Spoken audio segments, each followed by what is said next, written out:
Où rencontrer des hommes bien? Où vous trouvez-vous, messieurs, qui avez des bonnes valeurs, qui êtes à peu près équilibrés, sincères et qui avez envie de vous investir dans une belle histoire d'amour? C'est ce que mes copines me demandent en fait régulièrement. J'ai un tas d'amis qui sont géniales. Mais bien sûr. Géniales, qui sont joyeuses, qui sont épanouies dans leur vie de femme, mais qui souhaiteraient rencontrer des hommes qui s'intéressent vraiment à elles. Et elles me demandent souvent, en fait, on les trouve où? Et donc, voilà, si vous avez la réponse, où êtes-vous? Répondez-moi, je pourrais leur répondre. Avoir un copain, en ce moment, c'est la honte. En ce moment, c'est la honte. C'est pas moi qui dis, c'est British Vogue qui ont sorti un article qui a fait le tour de TikTok. Et avec l'album de Lily Allen qui se fait tromper par son vieux mec et la rupture de Thibaut et Jessica, je sais pas, je pense qu'il est juste temps pour les femmes d'embrace le célibat. C'est Yes, bitch, slay. un article qui a été écrit par Chanty Joseph, une journaliste, et elle dit que avoir un copain c'est plus à la mode et ça reviendra à la mode quand les hommes ils se mettront à agir correctement. Il y a à la fois des témoignages de femmes qui disent qu'elles en ont marre de voir des meufs poster leurs mecs sur Insta et à la fois des témoignages de femmes qui disent qu'elles ont des mecs, elles osent pas les mettre sur Insta parce qu'elles ont pas envie de faire du mal aux femmes célibataires parce qu'elles savent à quel point c'est dur de trouver un mec. En fait, l'article clairement il dit que dater des mecs c'est un rituel d'humiliation et là avec l'album de Sabrina Carpenter on est dans un mouvement d'empowerment en mode c'est cool d'être célib en fait. Je sais pas si c'est parce qu'on s'est toutes fait quitter en automne ou si c'est parce que les mecs sont devenus tellement déceptifs que du coup c'est la seule solution. Mais dites-moi si vous allez quitter votre mec ou Moi, pas. je pense vraiment que cette génération ne mérite pas qu'un homme paye tout de A à Z. Je m'explique. Parce que je pars du principe que la génération de maintenant, les femmes, on veut un homme qui nous paye tout, qui nous entretienne, entre guillemets. Il n'y a pas de souci sur ça. Mais comment tu peux exiger de quelqu'un qui te paye tout, qui t'entretienne, si tu n'as rien à lui apporter? Tu n'as rien à lui apporter. C'est-à-dire que les femmes qui veulent ça, elles ne veulent pas recevoir de contraintes. Elles veulent faire ce qu'elles veulent. Elles ne veulent pas forcément faire à manger. Elles veulent pas entretenir le foyer. Mais du coup, en fait, quand ton mari rentre à la maison de la journée de travail, le travail qui sert à subvenir à tes besoins, qu'est-ce que toi tu fais qui lui donne envie justement d'être comme ça avec toi? C'est ça en fait que... Les filles, vous êtes sérieuses là, avec votre trend. C'est un 10, mais venez pas me dire ouais, mais c'est juste une trend. Ça reflète la réalité. Vous galérez à vous engager parce que vous bloquez sur des détails bidons et insignifiants. À force de chercher des défauts là où il n'y en a pas, vous finissez par être vos propres ennemis. Vous êtes là à vouloir un mec stable, fidèle, wilderness, bien, travailleur, bosseur. Mais vous le virez de la liste parce qu'il fait 1m75 ou parce qu'il est proche de sa mère. Être proche de sa mère, c'est une qualité morale. Ça veut dire que c'est un wilderness, ça veut dire que c'est un mardi de l'Walidin. Et après, vous venez chialer. Ouais, il n'y a plus de bons gars, ils n'existent plus. Qu'est-ce ou wilderness? C'est juste que vous les voyez pas parce que vous êtes trop occupé à bloquer sur des détails superficiels, sur des critères insignifiants. Quand vous allez comprendre qu'un couple, un mariage, c'est pas un concours de critères, mais un vrai projet de vie, et tant que vous bloquerez sur des critères insignifiants, vous passerez à côté des mecs qui auraient pu potentiellement vous rendre heureuse. Donc arrêtez de chercher la perfection, cherchez la stabilité, la sincérité, la sécurité, les qualités morales et humaines. Sinon, vous n'êtes pas chialer Mesdames, après. s'il vous plaît, si vous n'avez pas la capacité intellectuelle de comprendre certaines choses, je vous assure, taisez-vous. Pourquoi, mesdames? Car bien souvent sur les réseaux sociaux, dans 90% des cas faciles, voire peut-être même plus, c'est toujours des femmes qui malheureusement agissent de la sorte. Autrement dit, des personnes qui n'ont même pas la capacité intellectuelle de pouvoir comprendre des mots de primaire. Et vous savez, c'est exactement pour cette raison que vous avez beaucoup d'hommes qui disent qu'en fait, vous êtes incapable de réfléchir, mais que vous agissez plutôt par les émotions. Et vous réalisez pas que beaucoup d'entre vous, vous ne faites que confirmer cela. Notamment dans mon espace commentaire, c'est quelque chose d'incroyable. À savoir que même d'autres femmes parfois réagissent pour dire « Mais quel est le rapport? De quoi tu parles ?» En fait, vraiment, si vous n'avez pas la capacité d'écouter ou de comprendre quelque chose, taisez-vous. Je vais vous donner un exemple très simple. Là, on a cette personne qui m'écrit donc la chose suivante. Avant de donner des leçons à quelqu'un, assure-toi que toi-même, tu as appris tes propres leçons. Parce que franchement, ça m'a vexé. Parce que dire les femmes qu'un enfant faut fuir, mais MDR la plupart du temps c'est l'homme qui fuit. Mais oh, en fait tu vois c'est ça. Tu vois c'est ça, c'est qu'en fait vous n'écoutez même pas. Ou peut-être que vous écoutez, mais que votre cerveau est vraiment, il est limité. Il est limité. Et je vous jure, des gens qui agissent comme ça, vous êtes tellement légion, c'est effrayant. Le pire, c'est que, à la limite, en fait, j'ai même pas les mots. Tellement que c'est trop, c'est ahurissant. Alors, liste des red flags des femmes en 2025. Manger du pain céréal, on n'a plus le droit. Manger de la burrata, danser, tenir la barre dans le bus, prendre les transports, être assis derrière dans une voiture. Donc de base, c'était derrière au milieu, maintenant c'est juste derrière. Manger un goûter, ça on l'a vu il y a quelques jours. Mettre les deux mains sur le volant, avoir un parapluie, ne pas aller au bled. Ça je peux comprendre. Ne pas aller au bled, c'est vrai que c'est un red flag de ouf parce que c'est que t'as pas de principe, pas de valeur avec tes origines. On ne peut plus boire à la paille. Ça, je peux... Ouais, vas-y, ça passe. Ça passe. Ça, ouais, ça passe. Mettre la ceinture au volant. Je suis désolé, moi, je la mets tout le temps parce que si je meurs, c'est pas pour... parce qu'une femme m'a dit que... Ah, bref, t'as compris. Mettre la ceinture, manger du tiramisu. Ouais, ça, c'est nouveau. Prendre un Doliprane. On n'a pas le droit, nous, on doit souffrir. Aller à la piscine. Porter des écharpes. Aimer nos mamans. Manger des sushis. Boire des mocktails ou cocktails. Bref, en gros, faut vivre dans une grotte et manger des cailloux, boire de l'eau bouillante. Dites-moi en commentaire si j'ai oublié des éléments, parce qu'apparemment il y en a beaucoup plus. Voilà, les gars, c'est la fin pour nous, hein, franchement. Et après, au final, ils finiront avec tous leurs red flags. Dites-vous que parmi nous, un jour ou l'autre, il y a un humain qui va tomber dans ce piège. Un charreau à nous, il va tomber dans ce piège salement. Je le souhaite à personne, hein, et ça vaut aussi pour les filles. Parce que il y en a qui s'amusent à parler à deux personnes. Je sais pas, je vois pas l'utilité déjà. Je suis pas dans la selle moi, mais je vois pas pourquoi vous faites ça. Si vous êtes bien casé avec quelqu'un, restez avec. Je vais vous donner un exemple tout simple. Tu vas décider d'envoyer une vidéo à ta meuf, enfin ton flirt on va dire. Non, le truc c'est quoi? Tu lui envoies une idée de restaurant, je sais pas moi, un truc comme ça. Tu lui dis, t'es chaud, on va manger dans ce resto. Et comme ce jour-là t'es un peu trop gourmand, tu vas envoyer au plan 2. Au plan 2, c'est-à-dire quand vous dites un peu vous les filles là, un vase et lui, bah vous allez faire ça. Et quand vous êtes bête, bah un jour ou l'autre, la tête de homme, il y en a un, il va se faire cramer, il va envoyer au nouveau groupe. C'est là où tu captes le vice de TikTok. Ils auraient pu faire ça d'une autre manière. Mais non, ils ont décidé de faire ça comme ça. Et il n'y a pas besoin de supprimer, ils auront déjà vu. Ça sert à rien. Moi, dans cette situation, j'aurais mis Benda comme ça.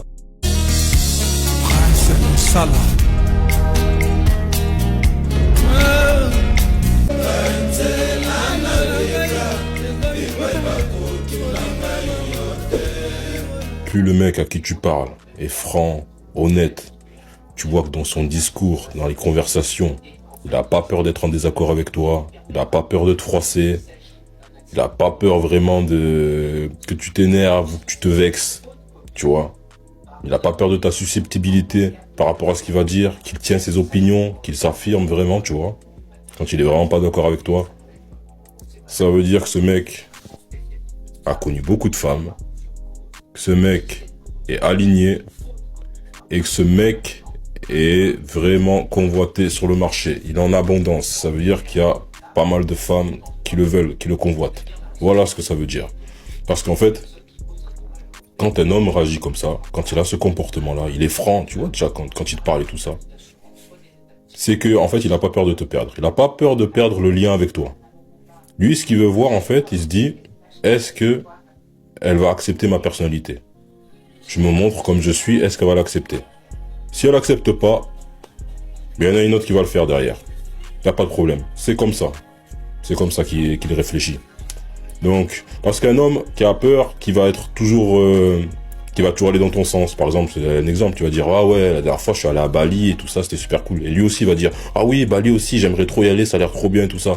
Et après, un autre exemple, tu vas dire, ah, j'aime trop Game of Thrones, ça c'est trop une bonne série. Et lui aussi va dire, ah oui, moi aussi je kiffe trop Game of Thrones et tout ça, les personnages et tout, comme toi, tout pareil, tu vois. Il va être comme ça, tu vois, le genre de mec qui est comme ça. Lui, c'est qu'il a rien à manger. Lui, c'est que lui, il sait que s'il te perd, c'est le désert. C'est le désert, il retourne dans une misère. Il sait qu'il n'y a rien dans son frigo, c'est vide. Il va tout faire, quitte à écraser sa propre opinion, quitte à écraser sa propre personnalité, pour que tu restes avec lui. Voilà.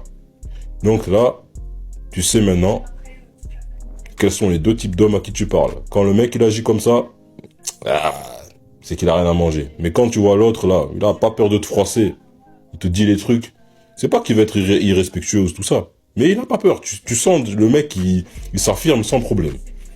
Il est honnête. C'est que lui, en fait, il va chercher vraiment à savoir si tu es apte à accepter sa personnalité pour construire. Voilà, c'est tout. Et l'autre, il a juste peur de ne pas avoir à manger pour l'hiver.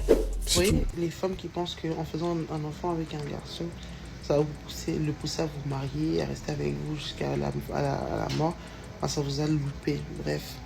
Il y a une amie à moi qui m'est venue me raconter l'histoire qui est arrivée à son pote. Et je vous dis, en fait, dehors, les gens sont... Bref, story time. En gros, qu'est-ce qui s'est passé? C'était le pote de ma copine avait rencontré une fille. Et avec cette fille-là en question, s'était mis d'accord pour être juste des sexuels. Genre en mode rien d'autre que juste des sexuels. Pas d'attachement, pas d'amour et tout ça. Et lui, il a toujours dit que, ouais, non, si tu tombes enceinte, tu vas pas garder l'enfant. Tu vas tout faire, mais tu vas pas garder l'enfant. En fait, moi, je veux pas être papa et tout. Bref, qu'est-ce qui s'est passé? Je pense qu'elle avait dit oui ou elle avait accepté. Parce que si le garçon a fait du chouchou avec elle, je pense qu'elle avait dit oui. Ils ont fait du choucou-choucou. Ils forcent à faire du choucou-choucou. Ça engendre quoi souvent? Un petit bébé. Qu'est-ce qui se passe? Et il faut savoir que la fille était tombée amoureuse du garçon. Donc la fille avait commencé à avoir des sentiments pour le garçon. Elle lui disait ouais, je t'aime et tout. Voilà. Le garçon lui faisait comprendre en mode vas-y, on sera jamais ensemble en fait. Je veux pas de toi. Tu vois, je veux bien de ton cul, mais je veux pas de toi en physique. Et donc, qu'est-ce qui s'est passé? La fille est tombée enceinte et tout, et la fille, elle est partie voir le garçon en disant ouais, Otto, je suis enceinte, il faut que qu'on fasse quelque chose. Le garçon lui a dit non, moi je veux pas faire quelque chose. Moi, je t'ai toujours dit, je veux pas d'enfant en fait. Je veux pas assumer cet enfant, je ne veux pas. La fille était là, ouais, non, tu peux pas faire ça et tout, je veux pas assumer tout seul. Quand on a fait un enfant, on était à deux, on savait les risques et tout ça là. Le gars lui a dit, ouais, on savait les risques, il n'y a pas de souci, mais moi, je t'ai toujours dit que je ne voulais pas en fait. Tu vas pas me forcer à avoir un enfant que je ne veux pas. Bref, c'était des disputes, et donc le garçon, à un moment, il a boycotté, il l'a mis de côté. Bref, donc lui, il a continué à faire sa vie et tout. Je pense que 1 an s'est écoulé. Genre, 1 an, je sais plus, 1 an, 6 mois, 3 mois, je sais plus combien de temps s'est écoulé. C'est pas ça le plus important. Vous savez pas quoi? Le gars, il reçoit une lettre du tribunal qui lui dit que la fille l'a amené au tribunal de famille, premièrement, pour une reconnaissance de paternité.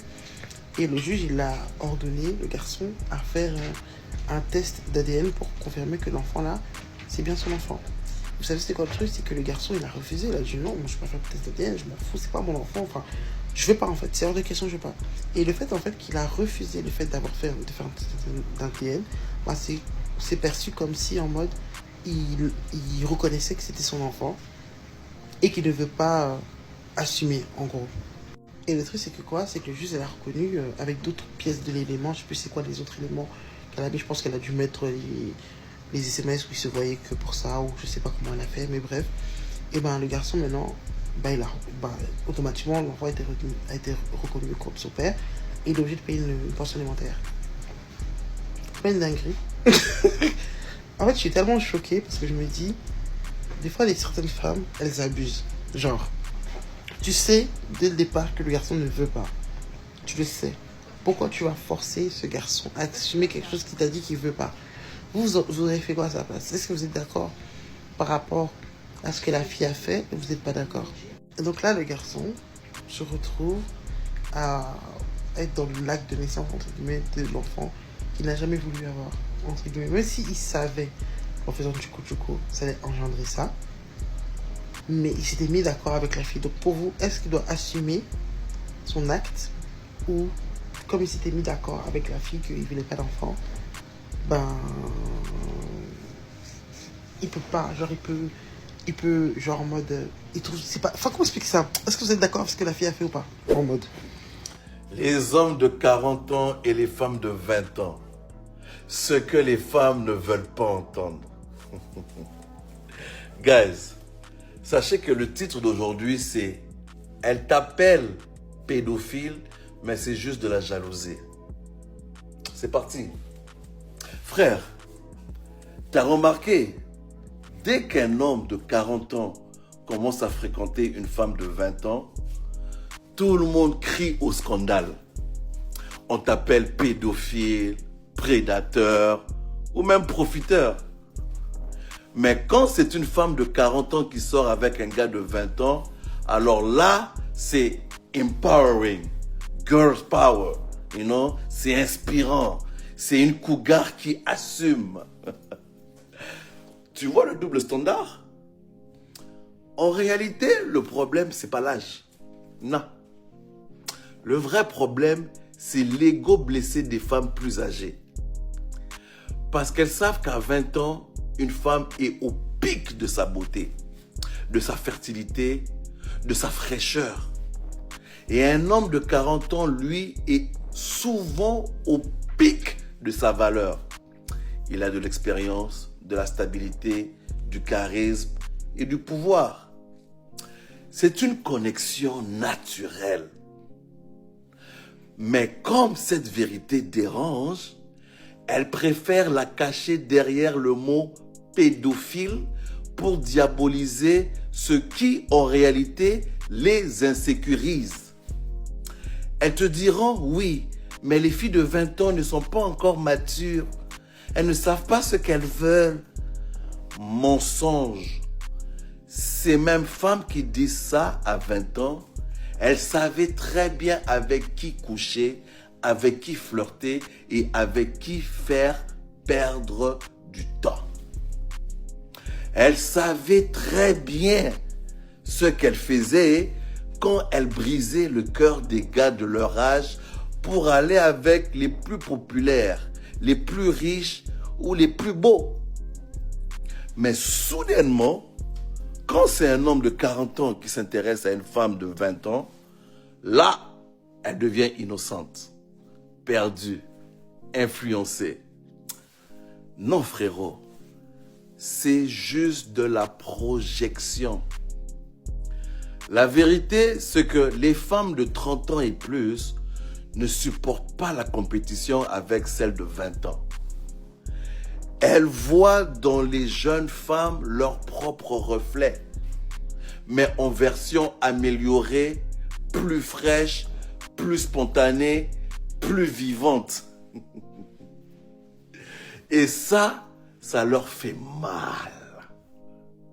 Alors elles essaient de culpabiliser les hommes pour détourner le regard de ce qu'elles ont perdu, c'est-à-dire leur jeunesse, leur innocence, leur féminité naturelle. Et elles te diront, les femmes de 30 ans, elles sont matures, elles savent ce qu'elles veulent. Mais frérot, pose-toi la question. Ce qu'elles veulent, c'est quoi? Souvent, c'est pas toi. C'est un plan de sauvetage. Un homme qui va réparer les dégâts de leurs 20 dernières années de « je profite de la vie ». Elles veulent un homme stable parce qu'elles sont fatiguées des mauvais choix, pas parce qu'elles te respectent vraiment. Les gars, sachez qu'un homme de 40 ans qui sort avec une femme de 20 ans, ce n'est pas un pédophile. C'est juste un homme qui exerce son pouvoir de choix au moment où il est au sommet de sa valeur. C'est la même logique que les femmes appliquent depuis toujours. Elles veulent l'homme qui a le plus de ressources, le plus de stabilité et le plus de prestance. Alors, pourquoi l'homme, lui, ne pourrait pas vouloir la femme qui a le plus de jeunesse, le plus de beauté et le plus de potentiel familial? Frérot, ce qu'elles appellent immaturité chez les jeunes femmes, c'est souvent ce qu'elles ont perdu. C'est-à-dire, elles ont perdu la douceur, la féminité, la fraîcheur, la capacité à admirer un homme sans le défier. Et ce qu'elles appellent maturité, c'est souvent une manière polie de dire « je suis difficile, blessé et pleine d'attentes irréalistes ». Alors ne te laisse pas piéger par cette culpabilisation moderne. Un homme de 40 ans qui choisit une femme de 20 ans, ce n'est pas un prédateur. c'est juste un homme qui a compris les règles du jeu et qui, enfin, joue à son avantage. Donc, frérot, si tu as aimé ce genre de contenu, n'hésite pas à liker, partager, commenter et t'abonner. Et pour tous ceux et celles qui m'ont demandé une nouvelle chaîne YouTube, j'ai finalement ouvert ma nouvelle chaîne YouTube que vous pouvez aller sur ma bio, cliquer, vous abonner et on se capte là-bas pour des sujets plus longs, plus en profondeur et plus analytiques. Sur ce, guys, le roi des toxiques, peace! En gros, vous aviez couché avec elle alors qu'elle avait dit non 20 fois. 20 fois, elle m'a dit tiens, on baisse pas et tout. Tiens, on baisse pas. Ah non, tiens, on fait pas ça. Ah là, j'ai mal. Gros, je l'ai atomisé tout le temps. Ça, c'est pas du viol. Non, bah là, c'est ma copine encore actuellement. En fait, de se dire qu'il y a ce genre de fou furieux dans la nature, ça fait flipper. Il a tenu des propos de malade il y a quelques mois de cela. Là, TF1 le contacte, l'invite, ok? Entre-temps, il a eu le temps de cogiter. En fait, là, TF1 lui a offert une occasion de réparer les pots cassés. Il aurait pu venir avec une nouvelle mentalité et de se dire, voilà, il y a quelques mois, j'ai tenu des propos intolérables. Je m'en excuse. Ben non, au lieu de ça, il préfère partir dans sa tombe avec ses convictions. Il se remet pas en question, zéro remise en question. Il en rajoute une couche avec un argument de merde. Oh là, la pire défense que j'ai vue de ma vie. Il a dit quoi? Ben non, c'est encore ma copine à l'heure actuelle, c'est pas un V. La vérité, je sais pas.